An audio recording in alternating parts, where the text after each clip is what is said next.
Hello and welcome back to Modern World History. In this video, we're looking at absolutism. We're looking at Russia. You see, we haven't talked about Russia yet because Russia wasn't on the scene yet until now. And so, how did they get there? Well, first of all, you gotta know Ivan III as the Russian leader who comes to power and liberates Russia. And when I say liberates Russia, they're liberating Russia from the Mongols. All right, so. The Mongols had established the largest land empire in history, and they had taken over what was at the time Kievan Rus, the empire that existed prior to Russia over this way, and had dominated that area for basically all of the Renaissance period. And Ivan III comes to power in Moscow and then liberates Russia and takes over some land around that area and establishes Russia as we know it. Vasily, who is Ivan III's son, further continued this centralization and this expansion of territory. And it wasn't until Ivan IV, also known as Ivan the Terrible, that we start to see true absolute monarchy in Russia, in the same sense that we're seeing it in other parts of Europe during this time period. So, first of all, just for some terminology's sakes, the boyars here, they are Russian landowners. They're just like the German Junkers, right?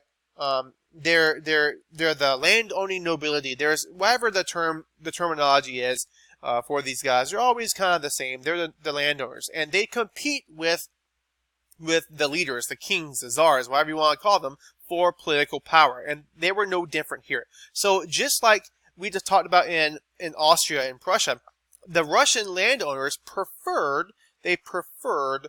serfdom. Alright? Preferred serfdom. For the same reasons. It kept the rich rich. Kept, we're going to say, landowners rich. But it also kind of kept technology down. It kept economics centered on agriculture. It kept people in their place so there was no upward mobility. The boyars competed with Ivan IV for power. And so Ivan IV, as we're going to see, does several things in order to limit the power of. So Ivan IV does several things, as we're going to see, to limit the power of the nobility. And so, it's not good whenever you have a good period and a bad period, but Ivan indeed has both of these things. So when he first came to power, he was a pretty stand-up guy. I mean, this lasted from 1547 to 1560. He did some cool things. First, he married Anastasia, one of the Romanov family. Romanovs, this one here was a boyar, in other words, a nobility, or a noble family name. And so he also strengthened Russia. He created a code of law. He also ruled justly for the most part. So he wasn't like a terrible ruler either. He was a pretty good guy. But then in 1560, he joined the dark side because his wife died and he blamed the boyars. He literally said that they poisoned Anastasia, and this drove him nuts. And he just became an absolute monarch in a totally different sense at this point. So he ends up murdering traitors. He actually had like a secret police that they wore black, they rode black horses, and they would assassinate anyone, execute nobles, or anyone that he deemed as a traitor. Anyone he deemed as a traitor would be killed. And he would take this out on families. He would take this out on peasants and serfs. He also, and this here really is kind of I guess the showcases how terrible Ivan was, is that he had like a quarrel that resulted in him killing his firstborn son. Talk about face palm. His second-born son was a complete loser. Had no leadership capability whatsoever and died with no heir. And so what he did was he pretty much cut off his family line and doomed Russia to a period where there wasn't any kind of strong leadership at all. They called this time period the time of troubles. The boyars scrambled to try to find new leadership for Russia, and after a while, and after several attempts at other individuals being leaders or being czars, you have Michael Romanov. In 1613, the various representatives from several Russian cities came together and voted that Michael Romanov, the grandnephew of Anastasia Romanov, would now become the new Tsar.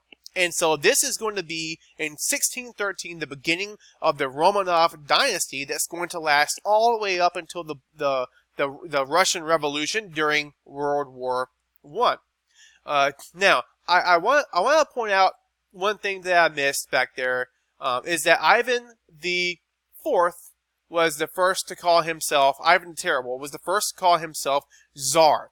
And Tsar is a word, Tsar is a word for Caesar. They consider, in the same way that the Roman ruler was called Caesar, so that's where the word Tsar comes from. And every subsequent leader after this is going to call themselves Tsar as well. The first, just to make sure I wrote it down in my notes so you guys can see it, the first was Ivan the Fourth. Ivan the Fourth equals first Tsar. There we go. Okay. So, Michael Romanov, this is the beginning of the Romanov dynasty. Michael Romanov is going to restore power and order to Russia. They're going to pass a new law code, a new code of law. They're going to put down any rebellions that might test the new dynasty. But in 1696, a very particular czar named Peter the Great comes into power, and he is going to be very much a reformer. Okay, when we reform, we take what we have and make it better. Here's a picture of the man, right here. And so, Peter the Great recognizes a few things about Russia. First of all, Russia, as I already mentioned, they missed out on the Renaissance. They were being basically trapped by the Mongols during this time where Europe started to question the way things were and move away from feudal society and exploration and all that. The Russians were isolated. They didn't have access to Europeans very well, or European culture. They literally have no warm water ports, meaning that most of the time the ports stay frozen, right? Which means you can't use them. So they didn't have a whole lot of access to Europe or other parts of the world. They were still practicing serfdom. They were Orthodox Christians as opposed to Catholic Christians in the West, or even Protestant Christians. And they had no industries at all. So they were pretty behind the times. And Peter the Great recognizes this, and at a very young age, he actually embarked on a journey to Western Europe so that he could learn how to essentially westernize his country. And so he wanted to become particularly he wanted to be commercially and militarily competitive with the European powers. And so he did this by strengthening his absolute rule, because many people didn't want to westernize. And when I say many people, in particular the boyars, they opposed him. And so he needs to take power from the boyars. He actually is credited with having said to an official, "For you know yourself that, though a thing be good and necessary, our people will not do it unless they are forced to." And so that kind of sets the stage for his attitude towards becoming an absolute ruler. He needed to force his people to westernize and try new things to become more competitive. And so he took over the Orthodox Church in Russia. He weakened the nobility's power, much in the same way that Ivan IV had. So he promoted lower rankings, I guess people in lower ranks that were loyal to him. He promoted them to high-ranking government officials at the expense of the boyars. European officers were brought in to train the Russian armies. And so he actually paid Europeans to come in and teach his soldiers how to fight in a modern way that made them competitive with European armies. And he also imposed high taxes in order to pay for his military reform. This is because his military was like freakishly big. It had like 200,000 soldiers. which was like way bigger than a lot of the other militaries at the time. So people had to pay for that with high taxes, for better or worse. So what were the benefits of all of this? Well, first of all, potatoes, right? I mean, he brings in potatoes as part of his effort in terms of westernizing Russia, which is really cool. He brought in newspapers. He edited the first edition and helped to get that thing off the ground. Women's status is going to increase during this period, which is really important. Go ladies. He adopts Western clothes. He expects and requires his nobility to wear Western clothes. He also, and since they missed out, like I said, on the Renaissance and exploration, he starts to sponsor artists. He starts to build schools of science and navigation and things like this in order to bring his people up to speed with the science and knowledge of the world. And he also built St. Petersburg as a new port capital. Now, he's later on, the czars are going to continue to try to get more and more ports. Even to this day, it's important in many different ways as you look at issues that happen in modern politics.